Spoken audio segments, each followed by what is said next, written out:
Yoski mga kabrando ko dyan, isang magandang araw ho sa ating lahat. Ngayong araw hong ito mga kabrando ay may gagawin tayo. May i-install tayo kay Baby Kleng Kleng. Ayan o, so kunin natin. Siya, teka, tubig. Okay, yun mga kabrando, may i-install tayo kay Baby Kleng Kleng. At pareho ang ating i-install. Ayan, in-order ho natin. Madilim yan. Yan ang i-install natin mga kabrando, CNC, arehong radiator cover yan. Ayan, patay. In-order ho natin sa Shopee sa halagang 330 plus yata ho yan. So ilalagay ko na lang ang link mga kabrando.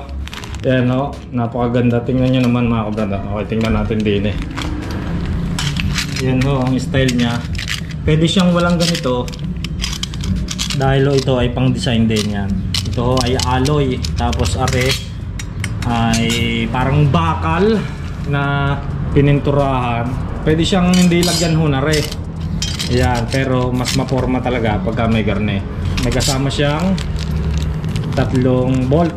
Ayan, para ho sa kabitan doon sa ating radiator. Tapos areho, bibili lang tayo ng washer para pagkain nilagay ho din eh. Karne ho style niyan eh, din eh, sa butas.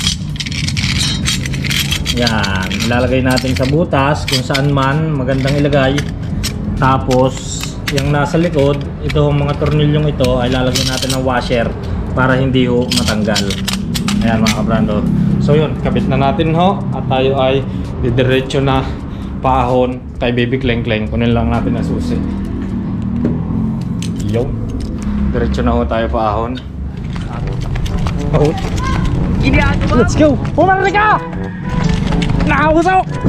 Woo! Ayan! Woo! So yun mga kabrando, nandito na ho tayo sa taas. Yan ho si Baby Kleng Kleng. At bagong linis lang ho kagabi. Kahit ho gabing gabi na ay ating linis. Para ho ngayong umaga may install na natin are din eh. Yan. Come on, yun ho mga kabrando, pakita mo ating damit. Nakita? Mga kabrando. Kabrando. Ayan ho. Available na. Pero hindi na sa Shopee at sa Lazada.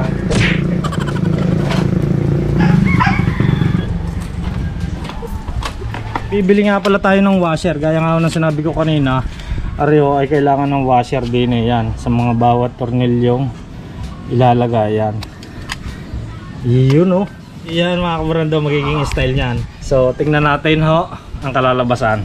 Okay, kalasin na natin mga kabrando. So ang ating basic tools, ayan. Hingi naman isabaan na naman. Ay, wala yan. Ya, wala. Nang, usong tayo dali. Parang hindi yaw-aw lang yaw-aw.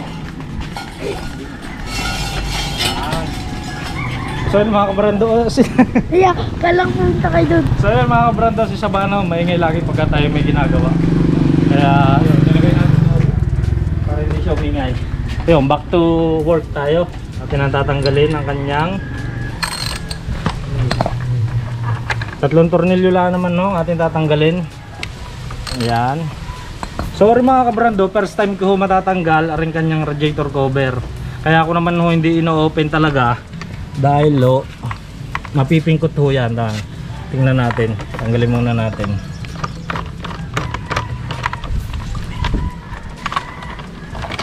Okay, yeah.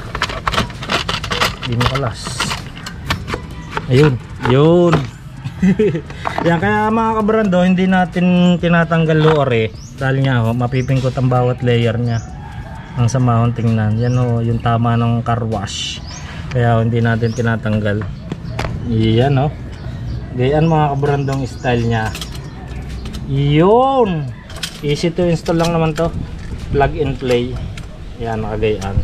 Pero pansamantala ho, susukat natin dahil kailangan nating bumili muna ng washer ho na ring tornilyo para maikabit natin muna siya bago natin ikabit din eh sa radiator. Bili muna natin pansamantala ng kanyang pinaka washer. Bibili ho natin sa hardware, okay?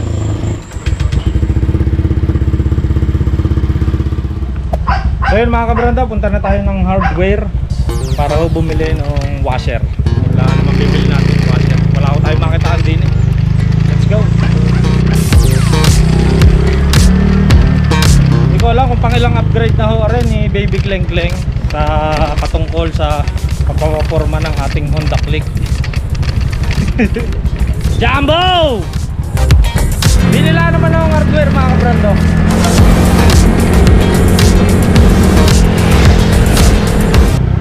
Hindi ako nakapag-flasher. Diyan may washer kayo na pang 5 lang. Yung maliit. Walang washer? Kasama sa tornilyo? Jeez. Patingin ako. Jeez nga yata yun. Ayun, ito. How much is this? 3-5. 3-5? Apat. Yo mga kabrando, sorry lang ho. Kasya na ho ore. Yan, tama-tama lang.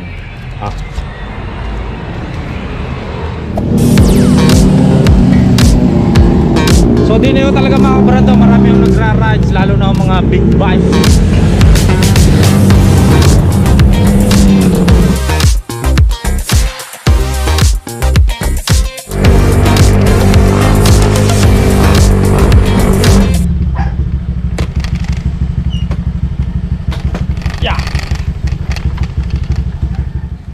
Okay, let's do it mga kabrando. Kabit na natin yan.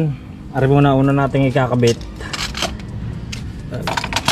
Titingnan lang natin kung anong magandang style na kung saan magandang ilagay ho ito. Itong bell scope na ito. Yan. Din eh. Kailangan nakataas siguro. Yan pala mga kabrando. Pinaka the best na lagay na yan. Ganyan ho. So ang binili nating washer ay Gis. Gis nga ho ang sukat, wala palang 5 dahil 5 lang ho ore. Yan mga kabrando ang style ho nyan. Garne ho. Yan ho. Yan mga kabrando oh. Tigi-tigisa ang washer para ho hindi kumalas.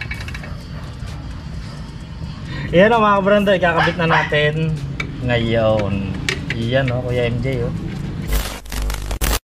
So yun mga kabrando, atin lang paluluangin ng konti itong 2 butas dito para ho ari ay sumumak doon sa ating tornilyuhan. Yan. Atin lang i-modify na konti. Kuitan lang natin ang butas, wag lang ho sobrang laki dahil o baka lumuag. So yan ho mga kabrando, kita nyo medyo maluang na ang butas. Wag lang ho nating kalalakihan at baka ho are ay lumusot. Yan, sakto lang naman. May magpipigil pa rin kaya okay yan. Okay, kabit na natin. By the way mga kabrando, are nga pala yung nabili nating radiator cover ay galing pa ho sa Indonesia. Sa ibang bansa pa ho in order. Yan. May iba't ibang kulay ho. Ito dito pwede ring ibang kulay, may white, may yellow, may red, may gold, yan. Tapos ariho, iba't iba rin, ganyan din ho ang kulay at iba't iba, makikita nyo sa Shopee mga kabrando. Tingin ko bagay na bagay ho kay Baby Kleng Kleng. Okay, kabit na natin. Yun! Halang ganda! Okay, sa alright mga kabrando, yan ho ang kinalabasan. Napakaganda. At the same time hindi ho siya dikit na dikit doon sa ating radiator. Ayan, may space pa rin ho siya dahil din sa spacer. Ang ganda oh. Okay, all goods. Napakaganda. Bagay na bagay ho aring black at saka silver. Kaya ho yan ang ating pinili dahil para ho nakakonekta sa kulay ni Baby Kleng Kleng. Yan ho, black and white. Yan ho. So kaya din natin ho pinaltan na rin mga kabrando dahil ho nahihirapan ako dahil din yung cover niya, radiator cover na stock ay sikip. Nahihirapan akong linisin, nahihirap punasan ari yung mga gilid-gilid niya. Kaya ho ngayon ay malwa na dahil ho ganyan na lang ang kanyang radiator cover. Napakalupit!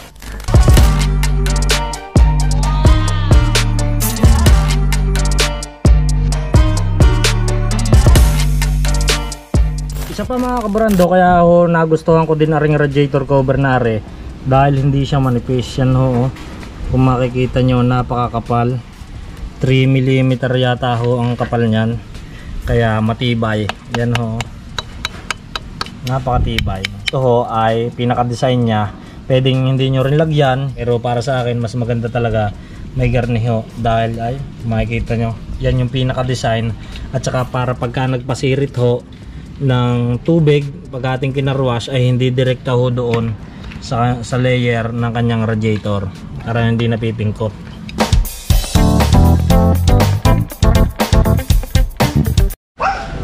What is that?